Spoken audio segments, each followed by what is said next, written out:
Hi, R.A. Pomensky here from HappyWife.com. I want to share with you 5 tips for creating a tremendously powerful commitment to making a marriage great. Now we all know that marriage, the definition of marriage, is a lifetime commitment to constantly share with your spouse emotional intimacy. It's a lifetime commitment. And we know, you see, 1 in 3, 1 in 2 marriages are ending up in divorce. People are not making that commitment. It's kind of crazy when you think about it. You know, 1 in 2, 1 in 3 marriages end up in a divorce. And you pick the person. You pick the person you're going to marry. and it's still 1 in 2 ends up in a divorce. You would think it'd be the other way around with children. You know, we have our kids. And we don't get divorced to our children. But we don't know what we're going to get. We don't know what's going to pop out. We don't know who's going to show up. Yet we make a commitment. All right, they're my kid for life. We're going to make it work. But the person we choose to be married to, we make a commitment to them. Well, I'll commit as long as I'll commit, unless it gets too hard. No, in order to succeed, you need a foundation of a marriage, which is the commitments. And I want to give you the 5 tips, what I call the 5 commitments that a person needs to set the foundation for a fantastic marriage. First commitment is that you just have to show up. You got to show up. You can't be absent. You just can't be absent. You got to be there. And when I say be there, I mean on all different levels. First, you got to be there physically. You can't be an absentee spouse. Can't call in and say, hey, how's it going? Yeah, I know I haven't seen you very often, but no, you got to show up. You got to get home. You got to be with your spouse. You actually have to show up physically. You got to make that commitment. Be there every day. Got to show up. Not only do you have to show up physically, you got to show up emotionally. Marriage is an emotional connection. It's making an emotional connection, getting closer every day. So you got to show up emotionally. Everybody's bringing baggage into their marriage from previous relationships, from their parents, from ideas that they've had. We're all scared. We all need to build trust. And building trust means you show up emotionally. You open yourself up to the spouse. You make the commitment. You're not going to run. You're not going to hide. You're going to open yourself up emotionally. And that takes courage. You're making a commitment to have the courage to emotionally be there for your spouse. And the last part of showing up means that you're showing up for the long haul. You're there. The slightest bit of trouble, boom, you're not going to run for the hills. No, I'm here. I know that my marriage, our relationship is great. Right after we get over this hurdle, this trouble, we work through it, it's going to be great. First commitment, just show up. Second commitment is you have to make a commitment to make daily connections. Daily. You know, a marriage, it's not going to happen by itself.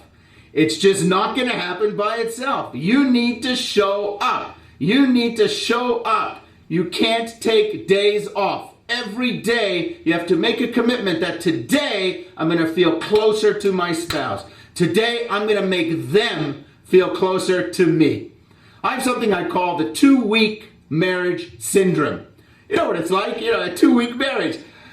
Well, you know, honey, life is busy with the work and you know what? We haven't really connected. You know what we need to do? We need to go on vacation together. And you go on vacation, you leave the kids, you leave the city, you leave the job, you leave everything behind, and you have 2 weeks of paradise on an island together, a resort, and you connect and you're intimate and it's fun and you're oh, wow, is this incredible? And then you get home, you go, this is really nice. I feel really close to you and really connected to you. Really great. And then the routine kicks in. And work. And children. And chores. And all of a sudden you look at your spouse and go, wow, 10 months has passed. We really haven't had any connection. You know what we need? A vacation. And you take a 2-week holiday and it's great. And this happens for 20 years. You know what? You end up being married 2 weeks a year for 20 years. You can't do that. You have to make a commitment to make a daily connection. Daily connection. And that means making your lifetime daily commitment statement, which is today I wake up, I say, thank God I'm alive. All right, now what am I going to do to make my spouse feel that they're the most important thing in my life today? What I'm going to do today to make them feel really connected to me today. You have to make that commitment to make daily connections. The third commitment is what I call you, both of you, both spouse, husband and wife, have to take full responsibility for the relationship. You have to be committed to take full responsibility. You've heard that marriage is a 50-50 partnership, right? Well, don't believe that. That's not true. It's destructive. Marriage is not a 50-50 partnership. You know, because if it's a 50-50 partnership, it's just going to lead to resentments. Because resentments are all about unrealized expectations. And if I have an expectation it's a 50-50 partnership, that means I'm doing my 50%. But you only did 49%. You should have done your 50. And now that you're doing your 49, I'm only going to do 49. Or maybe even 48. Teach you a lesson. And all of a sudden that marriage starts spiraling downhill. No, it's not a 50-50 partnership. Marriage is 100% zero partnership both ways. You have to make the commitment that you're going to take responsibility for your relationship. You are going to take responsibility for your marriage and do your best. And that's all you can do, is do your best. And you do your best. What do you do for a living? You're a doctor, you're a lawyer, you're a mechanic. What do you do for a living? A teacher? What did you do to become great at your field? What did you do? Well, you had to go to school, 12 years, and then to university for 4 years, and then a specialist for 3 years and 5 years, and you're in school. And now, while you're in school, in your work, you're constantly going to seminars, you're learning about it, you're on the internet, you're getting textbooks, you're constantly doing, furthering your education, and no wonder you're great. Well, what are you doing for your marriage to make sure you're doing that the best you can? Are you learning about it? Are you a connoisseur of your spouse and of marriage? You have to be committed to do your best. You're taking full responsibility, which means you have to do your best. The fourth commitment is that you have to be in charge of your own well-being. There's marriage work. And then there's my work. I can't make you, my spouse, responsible for my inner work, my sense of inner peace, my sense of well-being, my inner health. That's my responsibility. That's not your responsibility.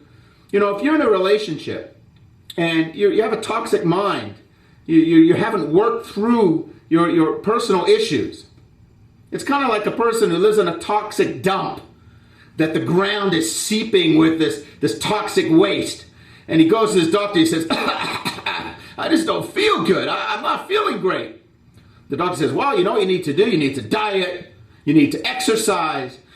You need to meditate. You got to do deep breathing. Well, you can do all of that stuff, but as long as you're living in this toxic wasteland, all that stuff's irrelevant. Because you're still going to be unhealthy. You're still seeping in, all the toxins just seeping into you from all over. Well, that's what it's like when you don't take control of your own mental well-being in a relationship. You can do all the right things, but if it's unhealthy in there, if it's stressful in there, your relationship is going to reflect that. But that's not your spouse's work. That's your commitment to do your own inner work. Your own personal growth. That's your responsibility. And you need to make that commitment to your spouse. That I will do my work. They will do their work. I will do my work. And the beautiful thing about it is that marriage is set up in such a way that marriage itself is personal growth. We don't need personal growth to be good at marriage. We need marriage to be good at personal growth. Marriage is where we get challenged in all different areas of our life. We get challenged to be a giver. We get challenged to be honest. We get challenged to be selfless. We get challenged in so many different ways. The marriage itself is the opportunity for personal growth. So that commitment to personal growth is the commitment to marriage. It's beautiful. The fifth and final commitment is that the two of you have to be committed that you and your spouse are going to have shared goals. When you first get married, it's so exciting, and you're always looking at each other. You can tell newlywed couples are glaring into each other's eyes. Oh, wow, it's us, me, and your turn. But eventually, the honeymoon wears off a little bit, and the two of you looking at each other, the two of you have to begin now to come together and look out at the world together. And in order to do that, you need common goals. I was once saw this pictorial essay. It had different topics, a picture, and then it had a caption. And one of them caption said, marriage. And had a picture of these two very well-dressed, executive, kind of beautiful people in boats, each one standing in their own little rowboat, pointing out towards the horizon. And they're pointing, and they're holding hands, and they're supporting each other. And it's the ocean is a little bit tippy, and they're supporting each other. They're pointed in the same direction. Caption said, marriage. Ah, beautiful, right? Right? Wrong. Terrible. That's not marriage. That's not marriage. That's long-term dating. That's what people say, I don't want to really get married. I just want to date like this for the rest of it. No. Marriage begins when you both climb into the same boat. I understand. It's more vulnerable. Two people in one boat, it's a little tippy compared to two boats next to each other. They support each other.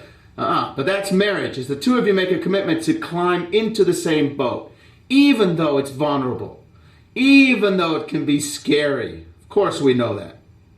But it's not about that. It's about creating that shared space, that the common goals. Very important.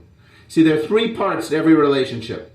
There's the husband, and then there's the wife, and then there's the relationship. The husband, your needs have to be met. We understand. You got to communicate them. You got to be healthy. Got it. The woman, your needs need to be met. Of course. You got to communicate them. It's got to be healthy. Beautiful.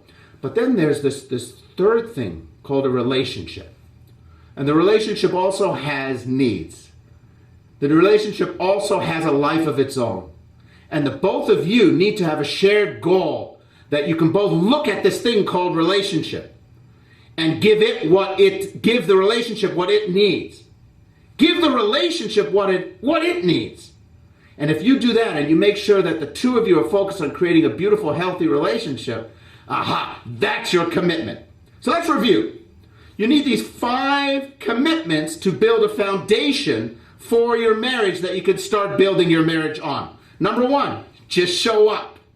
Number 2, has to be a daily connection, commitment to daily connection. Number 3, each person has to take full responsibility for the success of the marriage on them. Both of you have to do that. Number 4, you got to be in charge of your own well-being. That's not your spouse's job. It's your job to become healthy inside. And number 5, have shared goals. The relationship has to be, you have to make a commitment. The relationship has to be bigger than the two individuals. Both of you need shared goals. You do this, you will make that lifetime commitment to grow closer together, to create a loving, fun, intimate, passionate, communicative relationship. Thank you very much.